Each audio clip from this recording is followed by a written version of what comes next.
برائیاں نکالنے کی کوشش.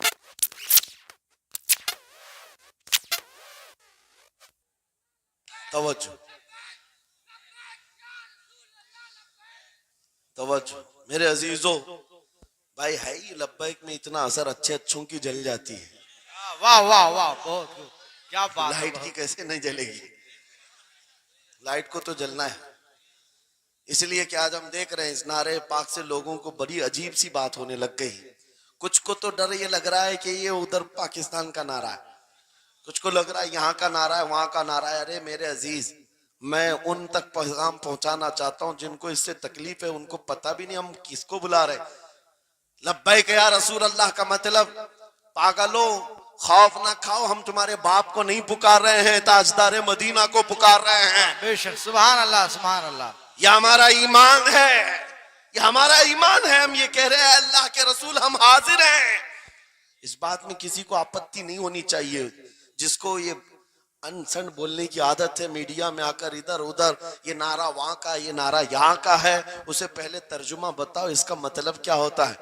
اس کا مطلب یہ ہوتا ہے، اسے سمجھائیں اور اس کے بعد پھر اس کو بتائیں کہ جاہلانہ طریقے سے اس طرح اعتراض نہ کرو. یہ نعرہ آج کا نہیں ہے، صحابہ کا نعرہ ہے. یہ واہ واہ، بہت خوب. نبی کریم صلی اللہ تعالی علیہ وسلم جب انہیں بلایا کرتے حضور کے پاس، وہ حاضر ہوتے.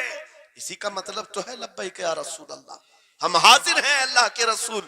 بہرحال میں جو بات عرض کر رہا تھا وہ یہی ہے کہ جس کے دل میں حضور کی وہ محبت آ جائے، جس کا سینہ دھڑکنے لگ جائے، اسے دنیا کی ہر شے میں اپنے محبوب کا جلوہ ہی نظر آئے. وہ قرآن پاک میں بھی وہی دیکھتا ہے، اور بغض دعوت ہو تو قرآن سے بھی برائیاں نکالنے کی کوشش کرتا ہے، قرآن سے بھی خرابیاں نکالنے کی کوشش کرتا ہے. ورنہ عشق کے جلوے ایسے ہیں جس کے سینے میں وہ رچ بس جائے. اعلیٰ حضرت امام اہل سنت فاضل بریلوی عاشق صادق، ایک گلاب کسی نے آپ کو تحفے میں پیش کیا. سب کو پیش کرتے ہیں لوگ، ہمیں بھی گلاب کے پھول ڈالے آپ نے، لیکن عاشق صادق کا حال یہ ہوتا ہے، گلاب کو غور سے دیکھا اور کہا یہ گلاب صبح کھلتا ہے شام میں مرجھا جاتا ہے، میں اس گلاب سے محبت کرتا ہوں جو کبھی نہیں مرجھاتا، واہ واہ واہ، بہت خوب. کبھی نہیں مرجھاتا.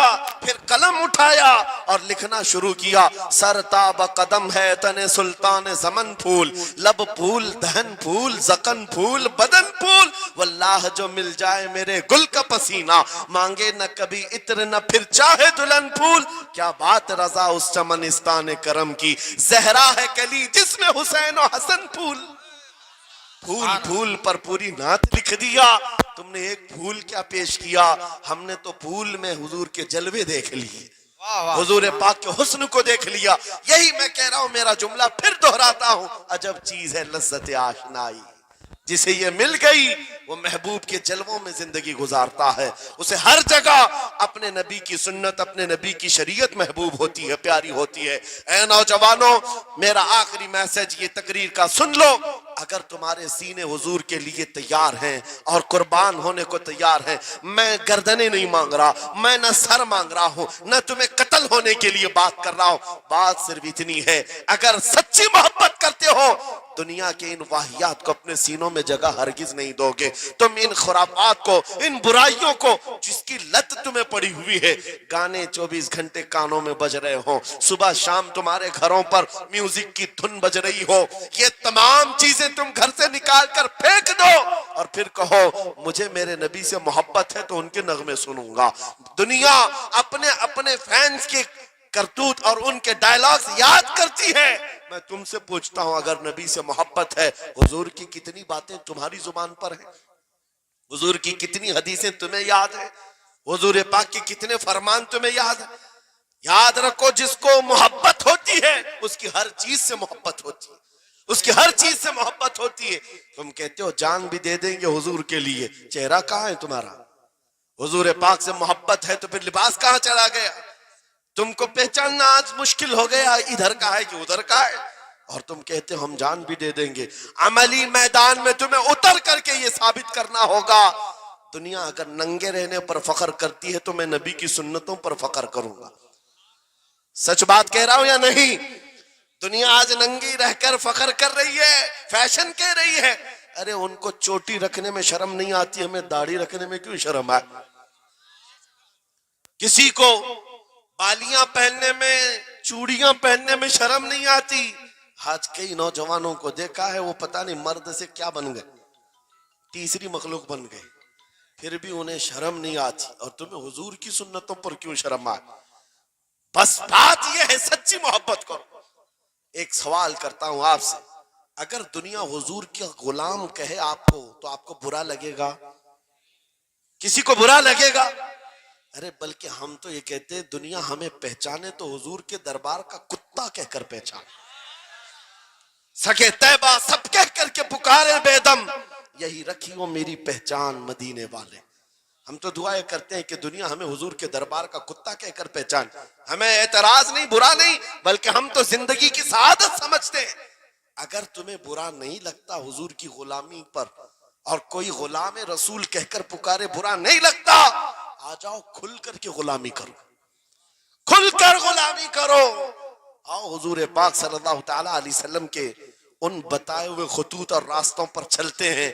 ہم پھر اسی راستے سے اپنا کھویا ہوا وقار حاصل کر سکتے، اپنی کھوئی ہوئی عزت حاصل کر سکتے. عجب چیز ہے لذت آشنائی. گفتگو ختم کرتا ہوں اس بات پر، تھوڑی سی بات رہ گئی.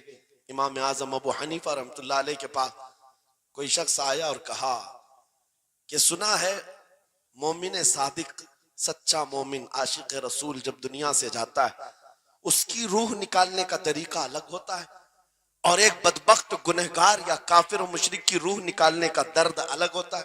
روح نکالنے کا فرشتہ ایک ہے، دونوں کی تکلیف الگ کیوں ہے؟ آپ کو شارٹ کٹ جواب دیا گیا اس آنے والے شخص کو. امام نے کہا جا سورہ یوسف پڑھ لے تجھے سمجھ میں آ جائے. وہ بندہ گیا سورہ یوسف پڑھا، کہا اس میں تو موت کا کہیں ذکر نہیں، کیسے نکالی جاتی؟ کہا پھر پڑھ کے آ. پھر پڑھ کے آیا، کہا اس میں کہیں ذکر نہیں. کہا کیا پڑھ کے آیا؟ اس میں تو یوسف و زلیخا کا قصہ ہے، حضرت یوسف علیہ السلام کا پورا واقعہ ہے.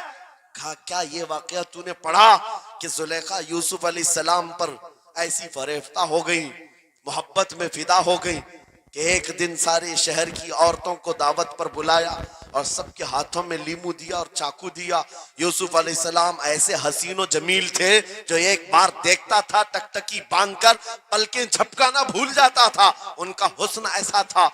زلیخا نے یوسف علیہ السلام کو تیار کر کے اس وقت بلایا جب ساری عورتیں محل میں بیٹھی ہوئی تھیں، سب کے ہاتھوں میں لیمو اور چاقو. یہ قرآن پاک میں موجود ہے. یوسف علیہ السلام کو ہال میں بلایا گیا، عورتیں جیسے دیکھنے لگی، زلیخا نے کہا یہ لیمو کاٹ دو. عورتوں کے ہاتھوں سے لیمو گر گیا، چاقو سے چاروں انگلیاں کٹ گئی، انگلیاں کٹ گئی. عورتوں کو احساس ہی نہیں ہوا. عورت تو چھوٹے سے زخم پر چیختی ہے اور چھٹپٹاتی ہے. ارے 4 انگلیاں کٹ جائیں، خاموش بیٹھنے والی ہے کوئی عورت؟ لیکن کیسے خاموش بیٹھی رہی؟ قرآن بھی کہتا ہے کہ انہوں نے اپنے انگلیوں کو کاٹ لیا. حسن یوسف پہ کٹی مصر میں انگشت زنا، عورتوں کی انگلیاں کٹ گئی. امام نے پوچھا کیا تو نے یہ واقعہ پڑھا قرآن میں؟ کہا یہ تو پڑھا ہے. کہا نادان ہم یہی تو بتانا چاہتے ہیں، عورتوں کو درد کیوں نہیں ہوا؟ حسن یوسف دیکھنے میں مصروف تھی، یوسف کا حسن دیکھ رہی تھی، انگلیاں کٹ گئی پتہ نہیں چلا. اور ایک مومن صادق عاشق رسول جب دنیا سے جانے والا ہوتا ہے اس کی موت کا وقت آتا ہے، سرانے کے پاس محبوب خدا تاجدار مدینہ تشریف لاتے ہیں. عاشق صادق اپنے رسول کے جلوے دیکھنے میں مصروف ہوتا ہے، ادھر ملک الموت روح نکالتے ہیں. وہ جلوے دیکھنے میں ایسا موہ ہوتا ہے کب روح نکلی اسے خبر ہی نہیں ہوتی. کسی کو کہا ہے اقبال نے تو عالم سے کرتی ہے بیگانہ دل کو، عجب چیز ہے لذت آشنائی.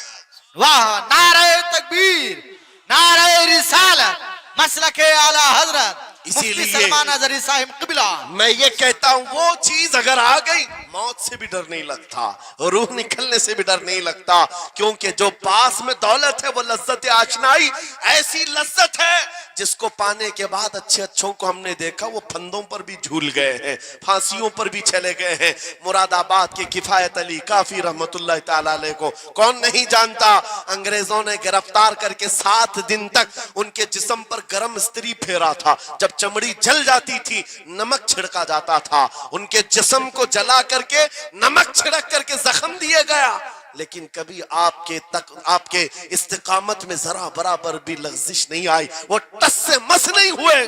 کیوں؟ ان دردوں کو جھیلنے والا کون ہوتا ہے؟ چمڑی جل جائے پھر نمک چھڑکا جائے اور برداشت کر کے کون کھڑا رہتا ہے؟ بس وہی کھڑا رہتا ہے جسے لذت آشنائی ملی ہو. عجب چیز ہے لذت آشنائی. اخیر میں انگریزوں نے کہا اب بھی تمہارے پاس وقت ہے, ہفتہ بھر تکلیف دینے کے بعد کفایت علی کافی سے بدل لو اپنے فتوے, بدل لو اپنی زبان کو, آ جاؤ ہماری جماعت میں, حکومت میں کوئی عہدہ مل جائے گا, منصب مل جائے گا, وزارت مل جائے گی. کفایت علی کافی نے کہا اتنا سستا دین نہیں ہے میرا, اتنا ہلکا دین نہیں ہے, لذت آشنائی جو ملی ہے یہ بیچی نہیں جاتی. انگریزوں نے کہا پھر تیار ہو جاؤ, پھانسی کا پھندا تمہارے لیے تیار ہے. آپ نے مسکرا کر کہا اس دن کا تو انتظار ہے, اس دن کا تو انتظار ہے. اسی لیے میں کہتا ہوں مومن کے لیے موت حادثہ نہیں, ان کے لیے حادثہ ہے جن کے مرنے کے بعد جلنا ہے جلنا ہے جلنا ہے. مومن کے لیے موت تو تحفہ ہے. ادھر آنکھیں بند ہوئی ادھر مصطفیٰ کی زیارت ہوئی ہے. کفایت علی کافی پھانسی کے پھندے کے قریب بھی چلے گئے. اچھے اچھوں کو دیکھا گیا ہے تاریخ میں, جس کی آخری وقت پھانسی کا وقت قریب آتا ہے اس سے پوچھا جاتا آخری کوئی خواہش ہے؟ کئی لوگوں نے کیا کیا پوچھا ہے, میٹھا کھانے کی خواہش, کسی کو بریانی کھانے کی خواہش, کسی کو ٹماٹر کھانے کی خواہش, کسی کو ماں باپ دیکھنے کی خواہش, کسی کو بیوی سے ملنے کی خواہش, کوئی وراثت کی جائیداد کی وصیت کرنا چاہتا ہے. کفایت علی کافی سے پوچھا گیا تمہاری آخری خواہش کیا ہے؟ پھانسی کا پھندا سامنے ہے. کفایت علی کافی کہتے ہیں جانے سے پہلے ایک بار مصطفیٰ کریم کی نعت پڑھنا چاہتا ہوں, اور پڑھ لیا کوئی گل باقی رہے گا نہ چمن رہ جائے گا, پر رسول اللہ کا دین حسن رہ جائے گا. سب فنا ہو جائیں گے کافی وہ, لیکن حشر تک نام حضرت کا زبانوں پر چلن رہ جائے گا. پھانسی کے پھندے پر چڑھ گئے, کوئی تکلیف نہیں, کوئی درد نہیں, پیشانی پر کوئی شکن نہیں. اسی چیز کو میں پھر کہتا ہوں اور گفتگو ختم کرتا ہوں, تو عالم سے کرتی ہے بیگانہ دل کو. عجب چیز ہے لذت آشنائی. آؤ مانگتے ہیں وہی لذت آشنائی بارگاہ الہی میں, عرض کرتے ہیں مولا کچھ ایسا کر دے میرے کردگار, آنکھوں میں ہمیشہ نقش رہے روئے یار آنکھوں میں. انہیں نہ دیکھا تو کس کام کی ہیں یہ آنکھیں کہ دیکھنے کی ہے ساری بہار آنکھوں میں. اٹھو قوت عشق سے ہر پست کو بالا کر دو, دہر میں نام محمد سے اجالا کر دو. لبیک یا رسول اللہ.